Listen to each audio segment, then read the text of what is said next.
ጠቅላይ ሚኒስትር ዶክተር አብይ አህመድ አዲስ አበባ የከተማ ልማት ትልማችን መገለጫ ናት አሉ። ጠቅላይ ሚኒስትሩ በማህበራዊ ትስስር ገጻቸው ባጋሩት መልእክት በኢትዮጵያ የሚገኙ ከተሞቻችን ሰዎችን ለማብቃት አቅምን ለመጠቀምና ዘላቂ ብልጽግናን ለማረጋገጥ በሚያስችል መልኩ ቅርጽ ይዘዋል ነው ያሉት። አዲስ አበባ በፍጥነት እየተለወጠች ያለች ሀገር የልብ ትርታ መሆኗን ጠቅሰው ከተማዋ ሁሉንም አሳታፊና አርቆ አሳቢ የሆነ የከተማ ልማት ትልማችን መገለጫ ናት ብለዋል። አዲስ አበባ ከዋና ከተማ በላይ መሆኗንም አስገንዝበዋል በመልእክታቸው።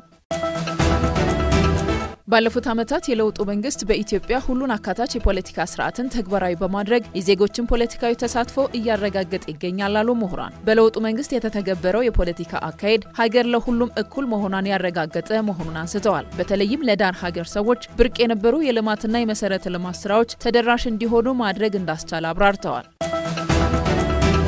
መንግስት የትምህርት ተደራሽነትን ለማሳደግ በትኩረት እየሰራ ይገኛል። በኦሮሚያ ክልል የሚገኙ የከፍተኛ ትምህርት ተቋማት ለሀገር ግንባታ የከፍተኛ ትምህርት ተቋማት ተሳትፎ በሚል መሪ ሀሳብ በጅማ ከተማ ውይይት እያካሄዱ ነው። በመድረኩ ላይ የተገኙት በብልጽግና ፓርቲ የኦሮሚያ ክልል ቅርንጫፍ ጽህፈት ቤት የፖለቲካ ዘርፍ ኃላፊ ነመራ ቡሊ ዩኒቨርሲቲዎች ለሀገረ መንግስት ግንባታ የጋራ ማንነትን በመገንባት ብሔራዊ ጥቅምን በማረጋገጥና እውቀትን በማፍለቅ ወሳኝ ሚና እንደሚጫወቱ አንስተዋል።